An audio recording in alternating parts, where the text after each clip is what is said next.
Australia needs housing policy reform, and we need it now. For far too long, we've just watched on while housing affordability keeps deteriorating year after year. The Australian dream used to be to own your own home on a decent block, have space for a yard, and then just enjoy that security of having safe and secure shelter and never having to worry about having a place to live. But housing affordability has gotten so bad lately that the new Australian dream might change to being able to find somewhere to rent and then to be able to afford that rent. So let's reform Australian housing policy now so future generations can have a fair go. I'm Biko Konstantinos, and that's what we're going to talk about today. If you enjoy ice cream, why don't you go ahead and like this video? I love plain Peter's vanilla and then adding chocolates and other stuff into it. And if you're looking for quality analysis and commentary on the housing market, stock market and the economy, consider subscribing to my channel. I don't want to boast, but it's probably going to change your life. Now, why does reforming housing in Australia seem to be a more difficult task than climbing Mount Everest in the nude? For today's video, we're going to be watching portions of a recent segment on Q&A, and then I'm going to be reacting. The issue really is supply. The issue is supply. Well, is it? That was Labor Minister Michelle Ananda-Rajah. Now, blaming the entire housing crisis on supply is extremely lazy in my opinion. It's supply, guys. You know why house prices are going up? Supply! Australia actually developed some of the most houses in the entire world. And guess what? House prices in Australia have massively outperformed wages since the late 1990s, early 2000s. Are we going to blame almost 25 years of housing affordability deteriorating all on supply? Not on my watch. Is it supply or is it people who have multiple homes? According to Crikey, Dan. I mean, here are some numbers, Michelle. We have 144 politicians out of 227 own more than one property. That's 63%. 37%, 84 MPs, own three or more properties, which is you, Michelle, isn't it? Of course, and Greens senators. There's about 19, owned by Green senators and Green MPs.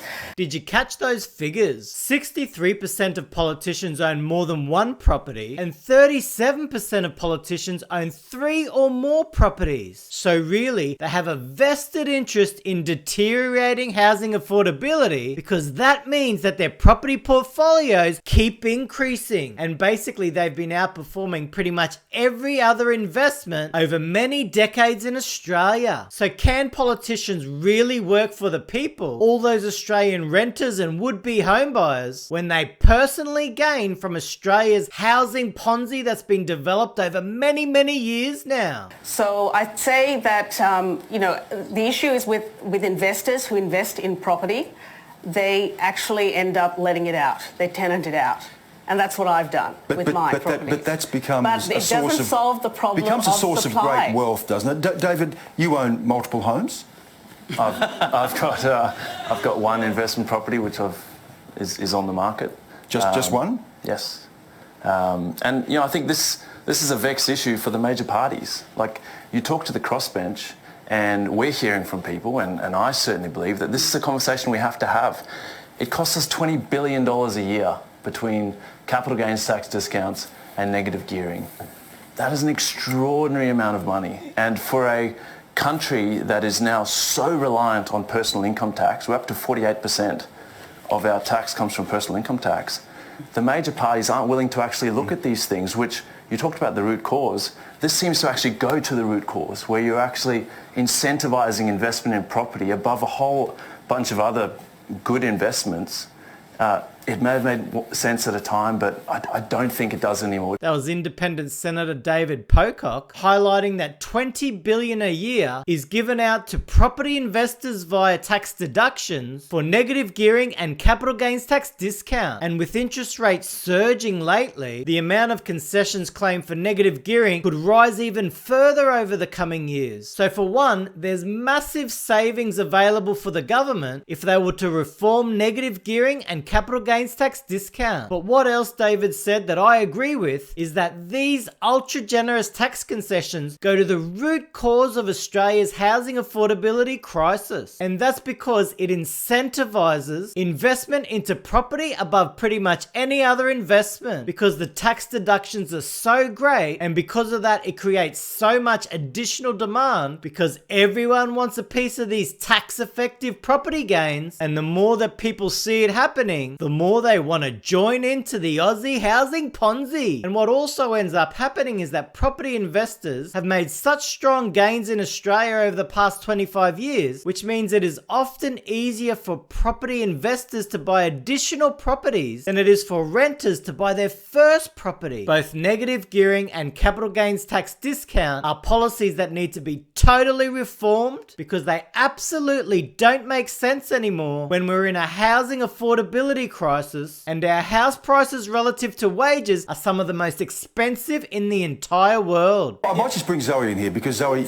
your side of politics didn't touch this either. Why don't politicians, we're looking at the two major parties here, want to touch this? Is this just the third rail? We know Labor took that to the 2019 election and lost. There may be a bit of reform, they may be a bit gun-shy about that sort of reform now. What about your side of politics? Look, I think, as Michelle says, the area of taxation on property is fraught. There are lots of different types of taxes that apply. In Victoria in particular, we've seen a huge surge in land tax, huge, particularly down on the peninsula.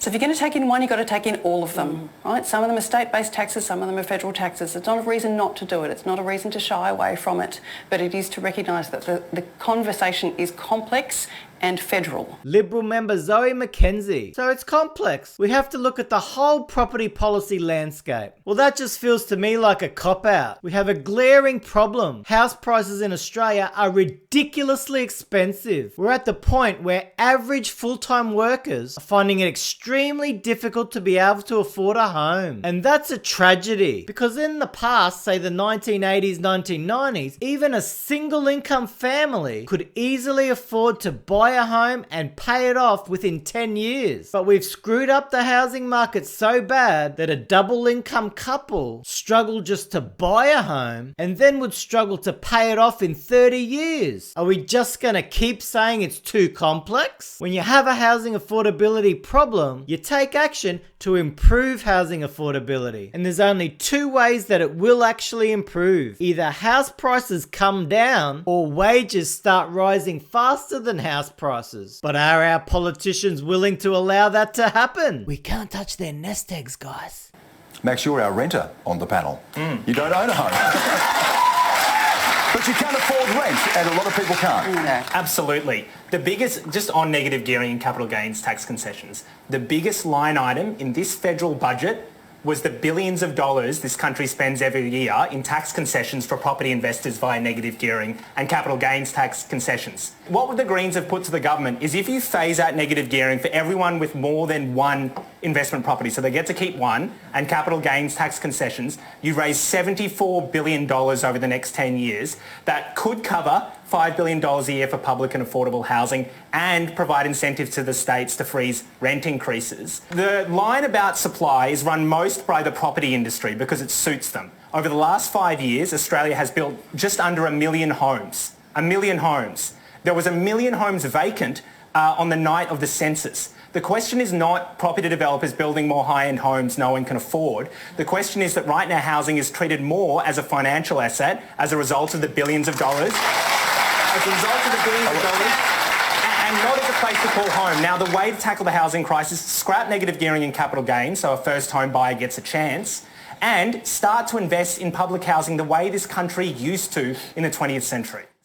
That was Greens member Max Chandler Mather. Now, I have no specific political leanings, and today's video is not about any political parties. I'm only considering what they're saying compared to the housing market in Australia. But out of all the speakers on Q&A, it's only the Greens who want to reform housing policy to improve housing affordability. It's true, if you do reform negative gearing and capital gains tax discount, the government would have billions of additional dollars which they could use continues to build public housing, and that would help the Labor Minister's problem with supply. Another interesting thing that Max pointed out was that there's approximately 1 million vacant properties currently in Australia. So that's another area where we can help increase supply. You could potentially looking at increasing the tax on vacant properties, which could encourage more of them to be made available for rentals. Another thing you could also do is clamp down on Airbnb, especially while renters are struggling so badly at the moment. So from this Q&A segment, I really agree with the sentiments of David Pocock and Max Chandler Mather, especially that Australian policies like negative gearing and capital gains discount have incentivized investment into property above all else and have turned housing into a financial commodity to create wealth rather than a safe place to live. And to Michelle Ananda Raja, who says it's just a supply issue. Hey Michelle, one way that Labor could help ease the supply issue is to reduce the record immigration numbers that they're currently pumping through to more moderate levels so that supply doesn't end up becoming a catastrophic issue here in Australia. So let's reform housing policy in Australia before it's too late. I'm Biko Konstantinos.